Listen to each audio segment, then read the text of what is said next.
Welcome to Rage You Nerds. I'm Mr. Cack, and I'm joined by TJ and Jared, and we are discussing Movieweb's list of their top 18 best sequels. And we have some thoughts about this list. The link for the list will be down in the description if you want to check it out for yourself, but here are our thoughts as we kind of cover the list. Let us know what you think in the comments below. Like the video and subscribe to the channel. We would greatly appreciate it. You're beautiful, you're wonderful, and I want to give you a big hug. But I can't, but you can subscribe, and I will give you a virtual hug. Okay, bye. I'm Cack, that's Jared, that's TJ. We're here to rage and be nerds and geeks. We are Rage You Nerds. Woohoo! Woohoo! And today we have so many goodies to talk about. Like, I didn't Comment change. and subscribe. Like, comment, subscribe. Ooh, smash the dinghy! So my rant, you nerds, is that I saw an article online that was like, here are the best sequels that are, I think the premise was better than maybe the original, but I think it's like the sequel was the best movie, or the best, is it just best movie sequels? Hold on. I didn't get that part. I was just like the best sequel. Was it just best sequel? Okay. I mean, that's fair. I'll take that. Look, I assume you either have or will look over the list. And really, I think for the most part, I didn't have any, like, big qualms with this list. There were some choices that I was like, why even have that? Like, why even list that? Like, what? What's the point of that one? Well, there were 2 or 3 on there that I'm like, I haven't seen the original. How am I to know if the sequel is good? Okay, so so the quote at the top says, best movie sequels of all time. These sequels are not only the best of all time, but they show that sometimes the original isn't always the better movie. And now I have some complaints if that's the case. If that's the case, then I don't like any of it. But to go down right quick, 18 was Nightmare on Elm Street 3 Dream Warrior. Any qualms with that? You guys are the Nightmare on Elm Street aficionados. Okay, so this is like the best sequel out of that like, their franchise series, right? Yeah. The franchise. Okay. So is everything after part 3 considered a sequel too? That's my so like Lord of the Rings has 3 movies. Well, not The Hobbit, but Lord of the Rings has 3 movies. Are we considering Return of the King a sequel, or is that part 3? Because to me, I look at it as the direct follow-up to the first movie, and that's it. That's a great question. I don't think they hold it in that context because, well, the first one right off the bat, they're like, well, part 2 of Freddy didn't do too well, so we got part 3 now. Well, part 2 of Freddy was shit. It was okay. It was okay. Okay, so it was okay. And then later on, at number 11, they have Guardians of the Galaxy Volume 3. So they don't. Right. They're not adhering to a sequel being the direct follow-up. They're counting anything that precedes the first in a franchise or series as being a sequel in that context. So good clarification, Jared. And that does seem to be the metric that they're using. Because also Mad Max Fury Road. Well, yeah. All right. So, I don't know. I like Dream Warriors. I had no issues with Dream Warriors. It was way better than part 2.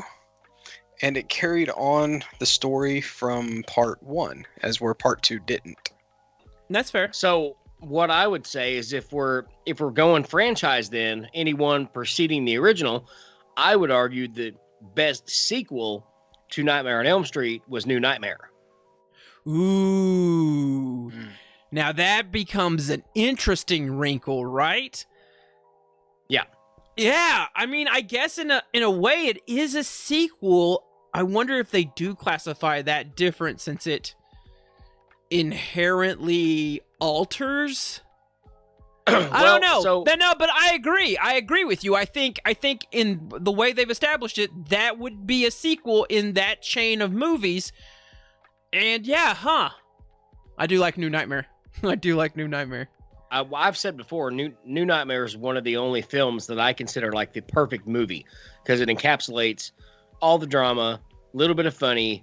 It touches on backstories. Everything is there, and it's so good. And I'd hate to see what, like someone how someone would do that now. But no, if that's the name of the game, then if we're saying part 2 was all right, and it was good, but it like I feel like Friday the 13th and Nightmare kind of go together, and then it's like the central theme is the same, but we can really kind of do what we want to with the story. Part 3 kind of took it back to part 1 years later, and which is, don't get me wrong, is good, is way better than 4 or 5. It was way better than Freddy's Dead, which was my favorite growing up because it was funny. I love Freddy's Be like Dead. me. Be like me. Be like me. Yeah. And still at the same time, I don't hate Freddy's Dead. It was just Freddy had morphed into this character Cartoon, that was like, yeah, he was a well, we're cartoon. still gonna kill you, but it's gonna be funny. You know, and Yeah, they 4 tried and to 5, make him less scary and more funny in part Right. 6. I really feel like parts 4 and 5, Dream Warrior and Dream Child, or not Dream Warrior, Dream Master, and Dream Dream Child. Master and Dream Child. I feel like those almost could have been standalones. Like I think you could have done part 4. Well, no, because you had Kincaid, you had some people in part 3 that were in the beginning of part 4. It was like an introduction, kind of like, hey, they made it out of the wacky asylum and they're back in high school now. So there was some setup there. But if you discount that, if you get rid of that completely, parts 4 and 5 are kind of standalones.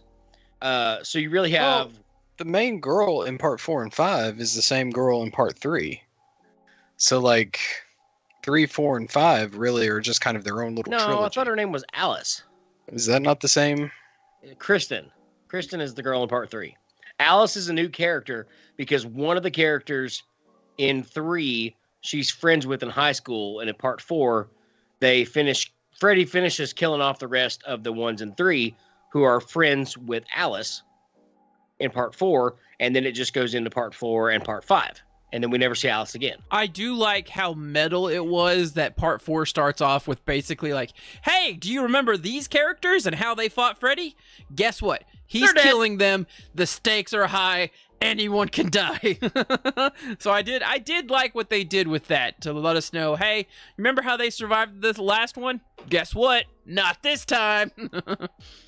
Well, okay, that was 18. What's the rest of them?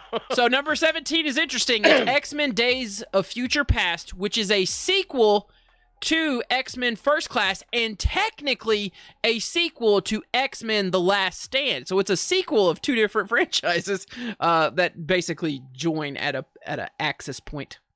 That's another reason it confused me. I'm like, what are we basing this on a sequel to?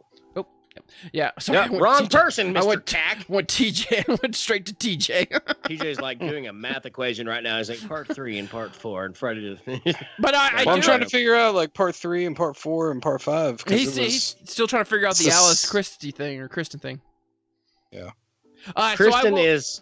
Go ahead. I was gonna say, I will say for Days of Future Past, out of X-Men First Class, Days of Future Past, and whatever the third one was, which was crap, Days of Future Past is probably the best one of that bunch, because the third one's crap. The first one was all right, but nothing spectacular. It had Kevin Bacon, so that gives it a little bit extra bonus points. But I did like this. I did like you can't go wrong with Bacon, and I did like the sequel to that.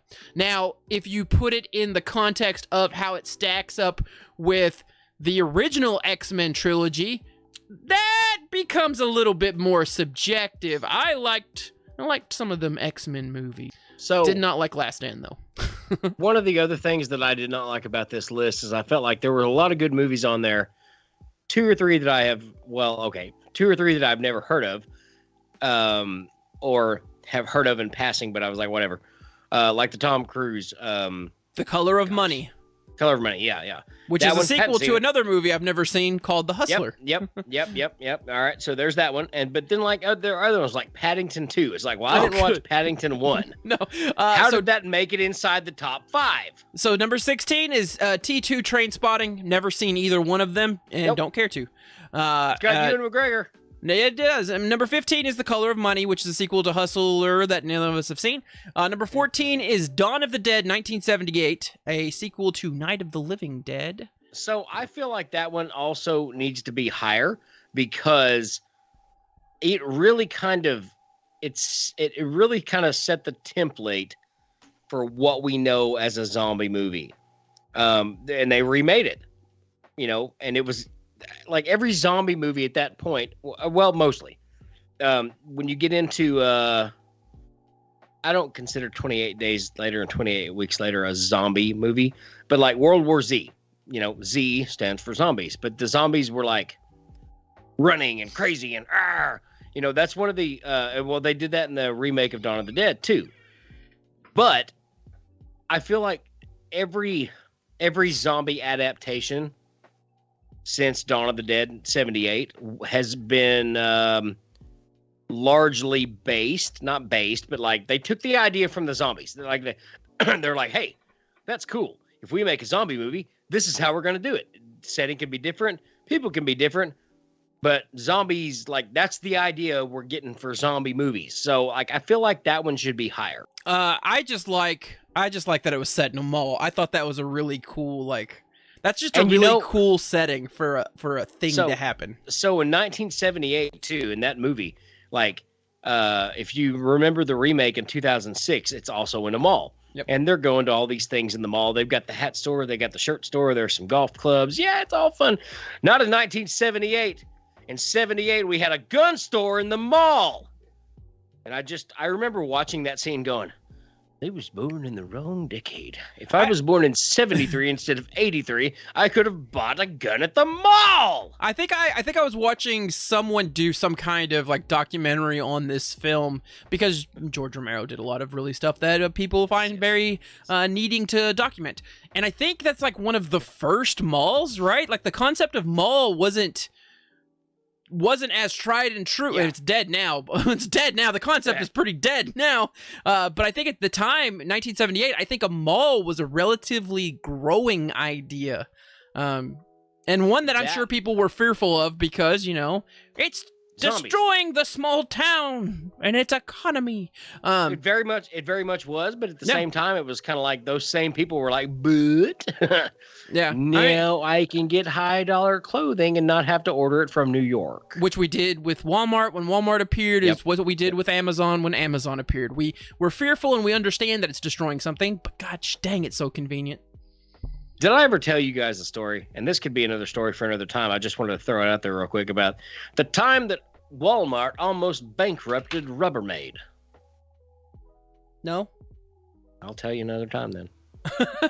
It doesn't have a damn thing to do with zombies.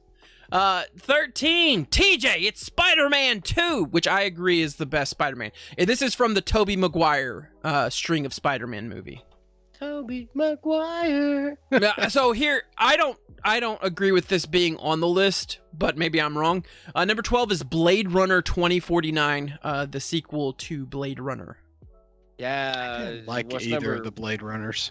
What? You didn't like the first Blade Runner? I feel like that's blasphemous, TJ. Yeah. What was the next one? TJ, Yeah, well, maybe, but who cares? That's a story for another time, too. Number 11 is Guardians of the Galaxy Volume 3. Again, haven't seen yet, and I've seen the first two. I could. This is about to be a shot across the bow, Guardians fans, and I'm sorry. Anything has to be better than part 2. Yeah, so I think part 1 is the best of the trilogy. The best part about part 2 was Kurt Russell. Oh, Kurt Russell's a godsend. Number 10 is Aliens. Way too low. Number 9 is Terminator 2 Judgment Day, the one Way T2 that I know. Number 8 is Mad Max Fury Road. We talked about that. Number 7 is Top Gun Maverick. Now, okay, that's a good sequel. That's a good Well, I haven't seen it yet. Like these lists are rapid fire, and I got reaction videos to do, man. I just hadn't watched it yet, okay? But I've heard so many good things about it from America, and I feel like this is kind of like where it should be on the list. Like I feel like that's a good spot. And now I have yet to see it, and I will hopefully do so very, very soon. But I feel good about that one at number 6. Number 6? Was that number 6? 7. TJ, have you seen Top Gun Maverick? I haven't yet. Really? You boys strike me I kind of as... need to watch the first Top Gun before I watch Top Gun Maverick. Because I know I've seen the first Top Gun, but it has been Okay, all right. I was about to lose my has mind that been- you were saying that you hadn't seen Top Gun. What year did it come out? 87. Did it really? Okay, so 87 or 89. it's been at least 20 years since I've seen it. Wow. So take this however you want, fellas. Top Gun Maverick is a movie that I saw on an 86. airplane. Sorry. No, you're close. You were close though. I saw Top Gun Maverick on an airplane, which means that it had to have been out for home release for a while by the time that I saw it. You boys strike me as people that I would have assumed saw Top Gun Maverick well before I watched Top Gun Maverick, because I don't know, you guys just seem like you fit a good Top Gun mold. I'm very.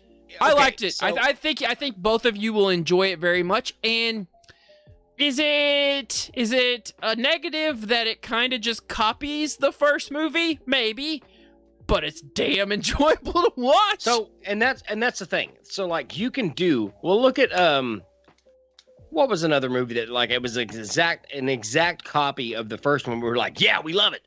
You know, I feel like from what I've heard from people who have seen it, good friends who have seen it, they're like, dude, you've got to watch it. You've got to watch it because it's.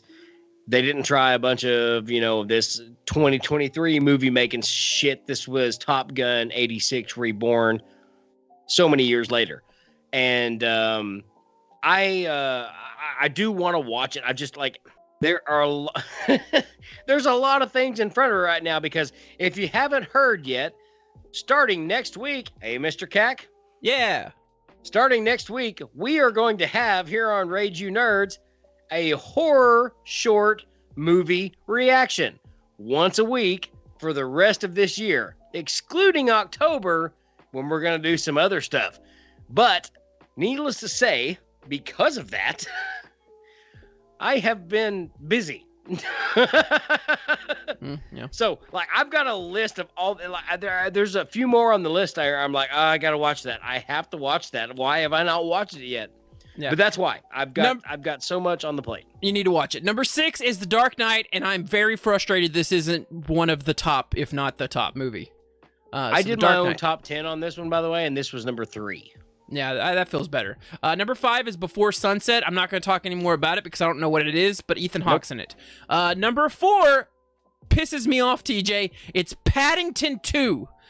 What do you think about Paddington, TJ? The Paddington Bear sequel, TJ, is higher than The Dark Knight. That's blasphemy. Unless it was just really, really good. I haven't seen it. I don't know. So. Oh my. Yeah, I mean, if you're taking all sequels into effect, like, how is Dark Knight not top 5? Yeah, no, I agree, and I would kind of lean towards Jared. It feels like a top 3 type thing. This says the film was beloved by all, notably taking the best reviewed title from Citizen Kane on Rotten Tomatoes. What? I want to burn something. Number 3 is The Godfather Part 2, which okay. Wait, just Okay. Just hold on. We're somebody really compared Paddington the Bear to The Godfather 2. Or not The Godfather 2. Citizen Kane, an iconic film. Yep. Somebody did that. Yes. What in... Listen. You out there. Yeah, you. You watched Paddington.